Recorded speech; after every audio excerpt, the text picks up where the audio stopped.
ما توقع داشتیم وقتی که بحث شهادت رهبر ما رخ داد আমরা আশা করেছিলাম আমাদের সর্বোচ্চ নেতার শাহাদাতের পর অন্যান্য মুসলিম দেশগুলোর মতো বাংলাদেশের সরকার আমাদের সাথে যোগাযোগ করবে, ফোনে কিংবা বিভিন্নভাবে শোক প্রকাশ করবে।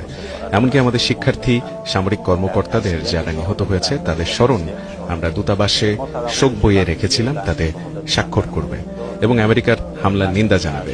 دولت بنگلادش مثل بسیاری از کشورها কিন্তু শুধু বাংলাদেশের জামায়াতের আমির আমাকে ফোন করেছে এবং হামলার নিন্দা জানিয়েছে, আমাদের সহানুভূতি জানিয়েছেন এবং এর বাইরে কেউ আমাদের সাথে যোগাযোগ করেনি। بزرگان بنگلادش فقط বন্ধু রাষ্ট্র হিসেবে বাংলাদেশের কাছে আমরা এটা প্রত্যাশা کری و محکوم کردن حمله آمریکا و اسرائیل یا بعضی از مواضعی که از سوی بنگلادش گرفته شده در مجامع ইরান আগ্রাসনের শিকার হয়েছে, সেই হিসেবে নিন্দা জানাতে পারত।